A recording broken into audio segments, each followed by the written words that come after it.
Now we have, can I invite the speakers, the panelists, so Raj, Deepak, Safira, so you can come to the stage. Okay, let's start. So this is the panel on making the case for giving to India. So we have a great panel over here. And let me just kick off by introducing myself, and then I'll have other people introduce themselves as well. So as I mentioned, I'm at Bain & Company, the consulting firm. I've been with them for a very long time.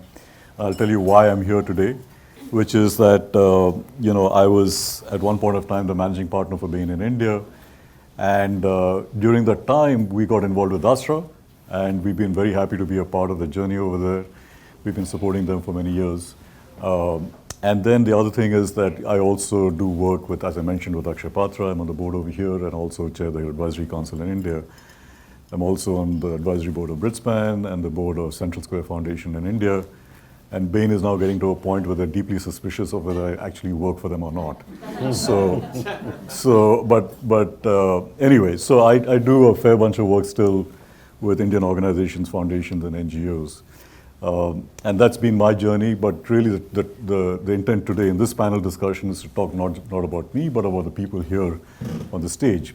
What I'd like to do is to really get each one of them to talk about their journeys. Before we do that, I'd like each one of them to introduce themselves briefly, and then we'll get into a bunch of questions. We will open this up to Q&A to make sure that everyone gets a chance to ask questions of the group, and so we'll go from there. So Safira, let's start with you.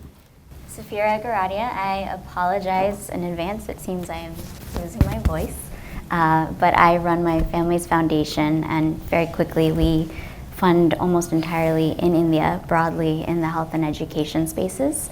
But within that, we look for models that we think can scale across the entire country. So it has lent itself to funding earlier stage organizations and organizations that have perhaps worked in a different geography and are new to India. Great. My name is Deepak Raj. I'm chair of Pratham, USA. I'm a chair of a few things, I guess, now, thanks to Alex, and I don't know if MR is here or Sanjeev Joshipuria is here. I'm also chair of IPA, which is an entity we formed. It's called Indian Philanthropic Alliance, is what IPA stands for. And we are a collective group of about 10 to 12 organizations who all work in India, but get a bunch of their funding, in the US. So we'll get a chance to talk about that a lot more. Like most of us from my generation, I came to this country. I went to IIT Kanpur, came to this country many years ago, and spent a career on Wall Street, but really got involved in philanthropic stuff about 10 years ago or so. And besides IPA and Pratham, we have funded a Center for Indian Economic Policy at Columbia. And also, I'm having a lot of fun this year since I'm co-founder of something called Indian American Impact, where the only mission of Impact is to get more Indian Americans elected to public office in the US. And it has been a very interesting couple of years on that front. So great to be here and great to be on this panel. Great. Thank you. Great. I'm Raj Melville. I'm the executive director of the Deshpande Foundation.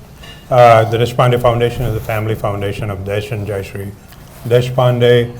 And the focus of the foundation is primarily on how we can use entrepreneurship and innovation to affect social and economic change. So we work both in the US, Canada, and India, but our major effort is based in India, bringing social innovation to bear in rural parts of India and in smaller metros over there.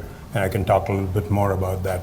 Personally, my background, just like Deepak said, IIT, and then came over here for education, worked in software and consulting for a while, and then about 12 years ago I decided to spend more time working in the social entrepreneurial space, and started working on a social incubator in Boston when Desh recruited me to run his foundation. Great. So Safira, let me start with you. So your family has a history of giving, and your parents really started this foundation many years ago. So talk us a little bit through the journey of how your family got involved in giving, and then talk a little bit about the transition to you, to the next generation. And then we'll add some more questions after that. That's not enough questions. No. We're going to be here all day. We're not leaving the stage. Well, my family got involved in giving back as my parents became more successful, and it kind of, the two really went hand in hand. And Deepak, I'm sure, will speak more about Pratham, but my real first exposure to philanthropy was when my father started Pratham USA. He had gone to Mumbai, met Madhav, the founder of Pratham, and really saw something he thought could scale across the country and transform millions of lives. It's been such a long road, but also has been something that has really turned into, for me, what I see is the gold standard of what is possible in philanthropy. Something that requires very little infrastructure, something that is effective, cost efficient, and innately scalable. So they were very deeply involved with Pratham, as you can imagine, and they still wanted to give to other organizations, to other efforts. But outside of Pratham, which was a very strategic philanthropic investment, everything else, and this would be in my parents' words, felt more like check writing. They write the check, say, good luck to you, but would not really know what the end result of that giving would be. So a few years ago, I was in conversations with my dad. I was working in international public health and thinking about what was the next step for me. And at the same time, he was thinking about his foundation and thinking, we really should hire someone to run this foundation so we can think about what is the actual impact, that we're having. So because we were both at a bit of a crossroads, I came in to run the foundation on what was meant to be an interim basis, and now have been running it for more than 6 years. But it was a real opportunity to look at a foundation and think about, what does impact mean to us? What is the focus of this foundation? What is the point of it? And really build some structures around that. And to do that, I realized, you don't know what you don't know. And so I really did a deep dive in trying to learn as much as I could about the philanthropic ecosystem, about best practices, about the nuts and bolts of how do you run a foundation. And it's been a really enlightening experience. Family philanthropy can be a really strange endeavor because we're given a lot of freedom to fund and give according to our interest areas and our opinions and often our assumptions. And with my family, I think it's an innate kind of knowledge that you have that freedom, you have that ability, but they were always very focused on the end goal. I was brought in to think about how can we be more impactful. And so we were always thinking about how do we get better and more efficient and more effective with our grant making so that we can help to create as much change as possible. And so for us, we realized we really needed to get out of our family bubble and learn best practices from others. And I didn't know this coming in, that there is a whole world of philanthropy out there. There is this ecosystem, there are organizations, networks, individuals that are all doing really high-level strategic work. And as soon as I plugged into one organization, it snowballed into another and another and another. And I've been lucky enough over the past few years to really be able to learn from peers that are very generous with their knowledge and their time. Okay. So I'm going to come back to you in a few minutes, but I want you to talk about what was the approach that you took to make your philanthropy more strategic? And then how did you look at outcomes, in terms of measurements, right? What did you think about in terms of outcomes? So Deepak, let me ask you. So you talked about your journey, you've talked about, the different organizations. If you could spend a few minutes talking about IPA, right? And talk a little bit about what was the need for you to create an organization like IPA, and a little bit about the intent over there, and anything else as well. Sure. Well, before I get to that, we have been blessed. Pratham has been blessed to be supported by Vijay Goradia. We would not be here were it not for the Goradia Foundation, for Vijay himself. He started the organization 20 years ago in 1999. Rumor has it that he put a few friends in his house, locked the door, and said, I found this terrific organization, you guys have to support it. That's a good fundraising strategy. It's a great fundraising strategy. and I think he matched everything up to 100,000, or I think the total collective was about 100,000 at that time. And this is 20 years ago, and not to be boastful or anything, like far from that. We have a lot more work to do. We have a lot more money to raise. We have a lot more children to help, many more children to help in India. But this year, we'll raise about 25 million at Pratham USA, which is about 60% of the total budget of Pratham. So just, over the last few years, if plant that Vijay and Marie seeded, has really borne incredible amount of fruit. Sure. So Deepak, before you talk about IP, I know I asked you the question. Let me ask you, since you set this up, what is your perspective in terms of giving by the Indian diaspora, right? So when you talk about $25 million being raised by Pratham and US, 60% of the overall budget, is it because you're just seeing a lot more people giving from here? Tell me a little bit about what you've seen over these last 20 years. Well, time has been on our side. 20 years. But I tell you, you have to have a good product. If you don't have a good product, if I cannot look Arun in the eye, and well, Arun would be a good answer, but if I can, so Arun works at Pratham, but if I cannot look at a donor in the eye and say, hey, listen, invest in Pratham. We have passionate leadership, we have scale, we have incredible corporate governance, we have an organization that evolves, thinks about what they are doing. So I think all those things kind of come together, to be able to at least talk about Pratham in a very positive way.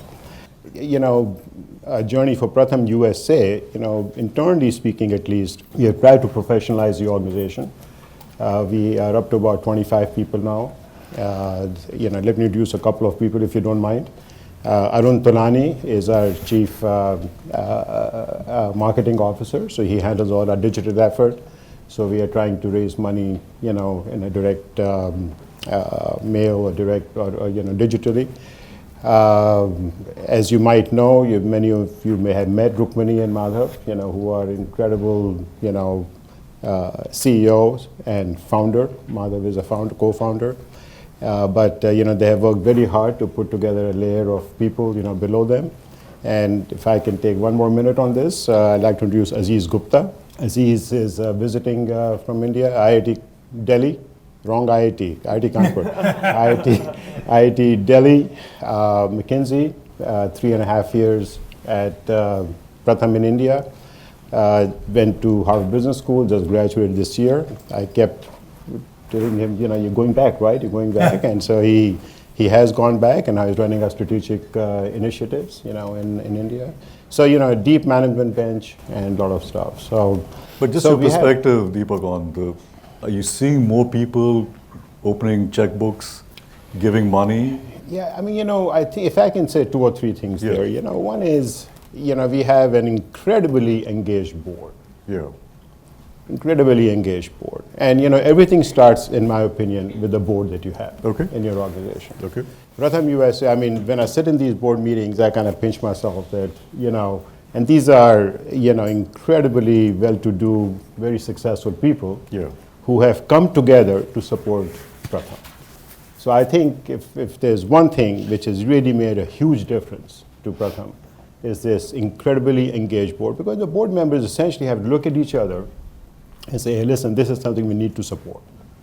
And so, and this board has been together, for a few years. And so I think that has been, a very, very important factor. Okay. So, Deepak, I'm going to come back to you. We'll talk about IPA at that point of time. But Raj, I want to ask you, the Deshpande Foundation, Desh is obviously very well known in the Indian diaspora for the great philanthropic efforts that he's made over the course of many years. But one of the unique things about the Deshpande Foundation is its focus on rural areas in India, right? And many of the other organizations do a lot of other great work. But I just want you to talk a little bit about what the Deshpande Foundation is doing, especially in the context of social impact in rural areas. Sure. So the Deshpande Foundation has been working in India for a little over 13 years now. And it was the second center that we opened. The first one was at MIT, where we were looking at big problems and how do we take those big problems and commercialize it. And then Desh realized, when you look at India, in those days, it was the other end of the spectrum. How do we go in and try and address some of the social challenges that we have? And a lot of, if you look at the population of India, the majority of the population is still, rural, farmer-based kind of India. And so we decided to take a look at that. And so the core of what we do is try and bring in innovation and ideas.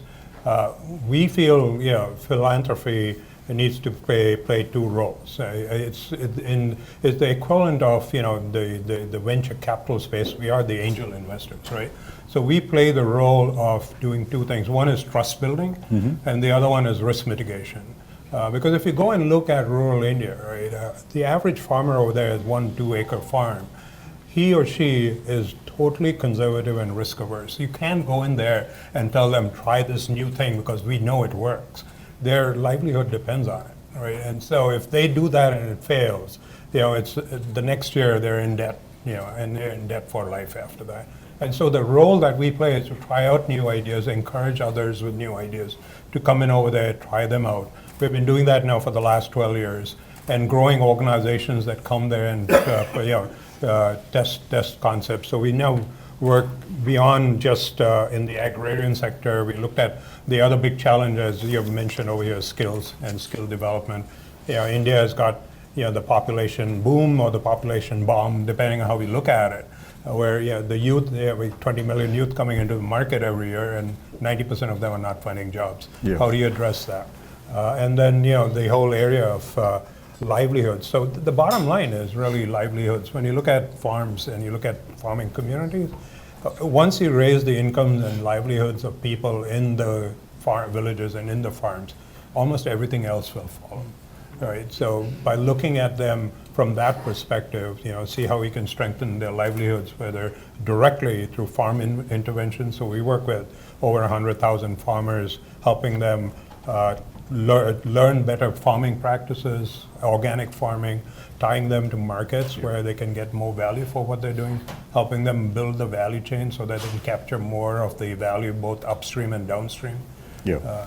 So Raj, when I come back to you, I want you to tell me a little bit about, you're a foundation that's based in the US, but doing direct work on the ground in India. And I want you to talk a little bit about that.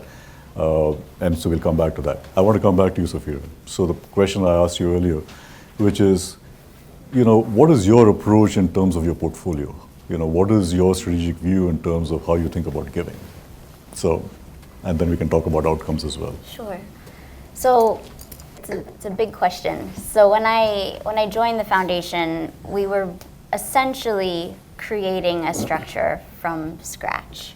And what that meant for me was sort of doing a dual landscape analysis. One, on my family itself, what their values were, what their interests were, why they thought philanthropy was important, et cetera. But also looking at the actual ecosystem of best practices in philanthropy. What was working, what wasn't. I came from the international development space, so I was lucky to have had some experience in seeing at a really high level what worked and what didn't with really large funding opportunities. And then sort of melding the two together to come up with a mission, focus areas, and parameters. From there, and I won't go into a lot of detail on it because I've bored people with that before, but from there we built a portfolio. Pratham is the only organization in our portfolio that we will be with forever. For everything else, Thank you. For everything else, we felt it was important to have term limits. So we decided, for example, to do multi-year unrestricted grants that often are structured as matching grants. And a lot of the way that we do grants is very much informed by what we saw working in philanthropy, what I saw working from my time in the nonprofit space, and also sort of the business-minded mentality that my family has. So if I break that down, the multi-year unrestricted matching grants, for example, the multi-year unrestricted component is really what I saw. For example, got a 1-year restricted project-based grant it often wasn't enough time for us to actually get any work done to show any success. And the restricted nature meant that while we were working on this project, we were also struggling to do basic things like pay people's salaries. The matching grant component perhaps is more informed by the business mentality of my family, where we never want to be the sole funder of an organization so that they're dependent upon us for their survival. Our thought process with a matching grant was that if we can encourage organizations to find other funders, then hopefully we're incentivizing them to diversify their funding base, which then positions them for future growth.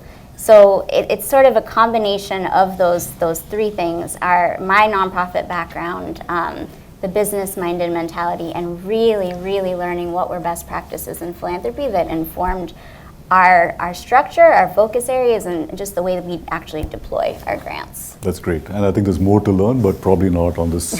Yeah, that's great. IPA. IPA, okay. Thanks to Indiaspora, run by M.R. Ramaswamy. Sanjeev is here, Sanjeev Joshipuria, once again. And Alex Counts was very critical to having this group put together. What is the need for it? What was the need for IPA? Well, the need is as follows. You look at these 10 to 12 organizations, who came together. 70 million people impacted in India for a budget of $125 million. Of the $125 million, I think about $70 million come from the US, channeled to India. What is remarkable about these numbers? One is a cost efficiency of what these organizations do. $1.50, right? I mean, if you think of an organization in the US benefiting 70 million people, it'd be billions and billions of dollars, right? So very efficient delivery of services. But the other thing which is striking, and I'm repeating what Tarun said, you said, we've all sort of shared, is how little our channeling of funds is to Indian, really good quality Indian NGOs. And so that is the need for it. 70 million bucks. I mean, it just is, it's in my opinion, it's a pittance. When you look at how well Indians have done in the US, I mean, generally speaking, we are supposed to be the highest earning, most assets, numbers here are, $100 billion and, all these kind of numbers. But what we are giving to India is not enough. And so that is, I think that is one of the key reasons that we came together. How do you not only, hopefully shape a culture of giving, for Indian Americans overall, but how can you position yourself, or how can you, attract more capital to India? Yeah, it's interesting when you talk about the efficiency of capital in India, right? So this organization, Akshay Patra, that I'm very deeply involved with, Vandana was the CEO of Akshay Patra, US is over here. But they serve every meal at 20 cents. So the cost of a meal is 20 cents. And it's hygienic, but more importantly, it's hot at the point of time when it's served at 12:30 in the afternoon, to the school child.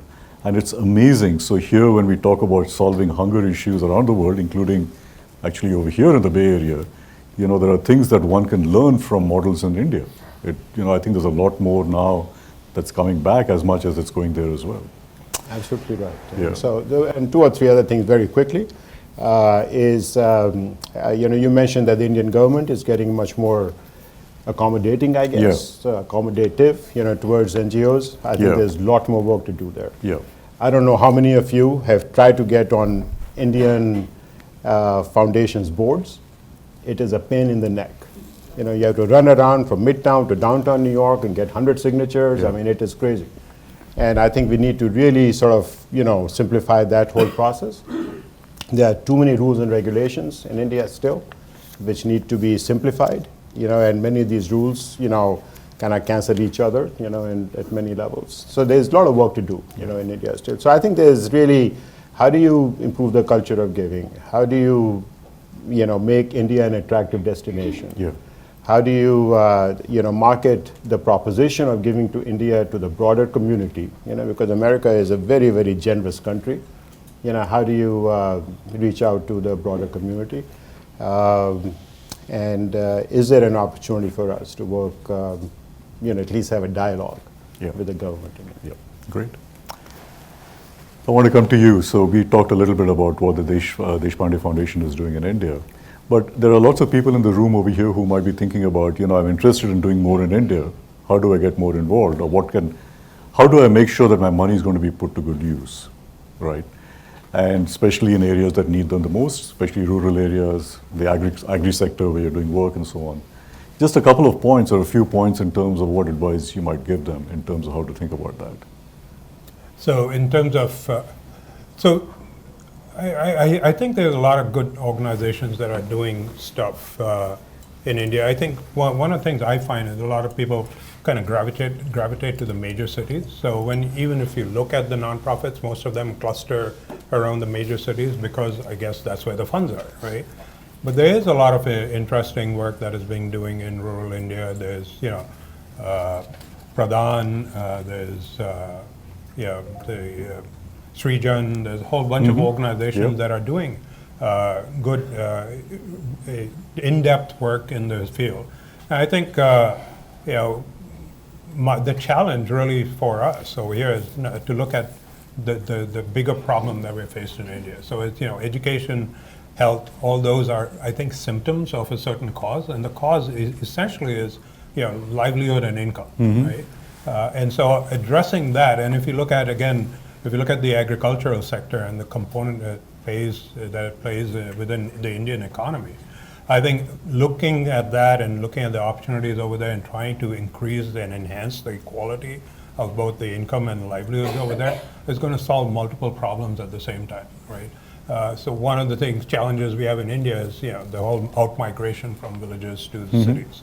Again, the reason it's happening is because a farmer, it's barely making 10, 20,000 rupees a year in surplus at the end of the year, right? If you can increase that and give them a buffer where they're living comfortably, there is less incentive for them to go out from where they are, right? So I'd say, when you look at it in a cross-sectoral kind of way. Education, health, and all those other issues are important. But I think look at opportunities in rural India and agriculture and other such areas where you can also make equal impact. Great. Can I just add Sure. one thing, if you don't mind? Sure. I just want to repeat what Safira said. Two critical words: unrestricted funds and multi-year grants. Yeah. Please write it down. Unrestricted funds. I want to make sure it doesn't get lost, right? It is really critical for organizations like ours to thrive and to go forward. And the more you can think about that as opposed to the other thing, it would be really, really helpful. And let me amplify that. I think, to the extent that foundations can give money towards capability building, organization building, I think it's money that's spent to good use. Unfortunately, that money isn't as much as it ought to be or should be. And so as people think about where to deploy funds, I would recommend that that's a place where people should think about giving money. Okay, we have probably some time for a few questions, not too many. But I want to do one small exercise, which I think will be helpful to everyone in the room, which is, by a show of hands, tell me who are the people who represent organizations that are doing work in India, like on the ground. Okay, great. And who are the people who are in the room who represent what I will call donors, foundations? Who represent donors or foundations. Okay, great. I think you now know at least the first group who to go and talk to, in the break. I thought it would be helpful just to make sure there's a marketplace and a clearing mechanism for this. So that's my contribution to the session today. Okay, I hope people have some questions. I have lots more, but if you don't, I have enough to go on. But for the little bit of time that we have, any questions that we have for people on the panel? Yeah. A couple of questions. Yeah, and if you want to direct them to an individual. Yeah. Yeah. No, I one is for the two gentlemen on the right, and the other one is for you. It's more, first of all, the numbers are kind of amazing because you said, $170 million and affecting at $1.50 per person. So Right. that's huge, 70 million lives. So does that mean that you have to involve the government? I know that Pratham has been doing a lot. I don't know whether the Deshpande Foundation is. So that's kind of the struggle, that if you work with the government, it takes longer, but you can reach a scale. Versus if you just go with individuals, maybe you can move faster, no regulations, but it takes a lot more money. Yeah. So the second question, maybe I'll come back to it after. Okay. Okay. But yeah, go Yeah, for sure. it. Yeah. I mean, so Pratham has been on the journey of working with the governments for a few years now at the state level. In fact, I spent, last time I was in India, I spent quite a bit of time with the Punjab Education Secretary, trying to figure out, what they are doing with Pratham and so on and so forth, and how can it be helpful. It is two-sided, exactly as you pointed out. The leverage is incredible, right? I mean, Pratham has this teaching at the right level, which is a very important way of doing things, which is being adopted more and more, around in Africa and so on. But so on the one hand, the leverage is fantastic, but on the other hand, the district managers come and go, and you always have an issue, with the new district manager, be as positive towards working with Pratham as the previous one was. So how do you allocate resources? How do you do that? So that's a question mark. But making a blunt kind of a statement, I don't see any way around it. We have to do it. The government has to be our partner. We impact like 1 million kids, right, directly, which is, where we have our own things. But that is, how much is it? Is like 10 million or something, 20 million. It is just, UP alone, right? 50 million kids in UP need help. It's just a massive problem. So, we have MOU in UP now. So I think it is really, we need it, but it comes with amazing amount of aggravation, but has to be done, in my opinion. So I'm just going to have you hold off if you don't mind, because I want, so you know who they are, get them in the break, and you can ask. I want to give an opportunity for other people to ask questions, otherwise, yes. I was given a mic. Yeah. So first of all, thank you very much to you for that was very insightful. And I guess my question is kind of for all of you. With so many competing priorities in India, how do you actually prioritize? And you talked about success quite a lot and measuring success. So I was just curious as to what sort of KPIs do you use? What sort of criteria do you use to define success? So for us, that's why creating a focus area, like a mission and focus areas was critical, because everything is important, everything is valuable, otherwise you're just gonna put pennies across the board. So we did that while fully recognizing that there is a lot of other work out there that is just as valuable, just as important. It is just not gonna be our focus. And for us, that was intentional around thinking about scale and impact at the end of the day. When you ask about what does success look like for us as a foundation, people ask me that a lot, what is success for you as a foundation? And I struggle with thinking about that, because to me, our success is our grantee's success. So for me, it's every single organization we work with, working with them to figure out what does success mean to them. Thinking about what are their goals and then quantifying them on an indicator, output, outcome level, so that as they progress, they can see, do they need to tweak their model at all? Are they progressing the way that they intended? Are they stuck in sort of the output level, or are they actually progressing towards the outcomes that they want to achieve? Okay, another question? Yeah. My name is Laia Greeno. I work with Candid, formerly Foundation Center and GuideStar USA. I'll echo the applause for multi-year unrestricted funding, but in terms of the matching grants, I'm just wondering to what extent you either facilitate connections to other funders to help them raise those matching funds, or provide support to the nonprofits so that they have a better capacity to actually engage in that kind of fundraising. Thank you for asking that. That's a really important add-on to what I wanted to talk about. When we haven't done a matching grant with every single one of our grantees, it is very much on a case-by-case basis when we think it makes sense. But when it does, because I have the nonprofit background, to whatever extent it makes sense, I will work with a grantee on building out their fundraising strategy if it is not fully built out or it may be a little bit outdated. And then of course, if we're mandating something, we are going to do everything we can to help them achieve it. So it's a given that we will make whatever connections we can think of. I feel like it's always in the back of my head when I meet people running through our portfolio of grantees and saying, do you think they'd be interested in this or this or this? Let me think about that. So it's the connections, facilitating those connections. And we have access to rooms that our grantees don't always have access to. I feel very lucky that 2 of our grantees are in this room today, but it's not always the case. And we're given a lot of privilege to be around people that they don't have access to. I think that's part of our responsibility as funders to make those connections and introductions. And for me, because I have a small skill set around fundraising, whenever it does make sense, I want to try to leverage that as well. And if I can ask you, how many do you have in your portfolio? What's the number? Right now we have 7, Yeah. and 2 are cycling off this year. Okay, got it. Okay. Yes, please. Can somebody give a mic? Can you just make sure everyone in the room can hear you? Good morning, Shalini Natraj. So, all 3 of you doing wonderful work in your foundations. However, I am, sort of, one of the things that troubles me is that unless the structural problems that India faces are addressed, you could all be putting in hundreds of millions of dollars, still not going to get to, reducing those numbers you put up there. Yep. 46.6 million stunted children. So unless we ask the question, why?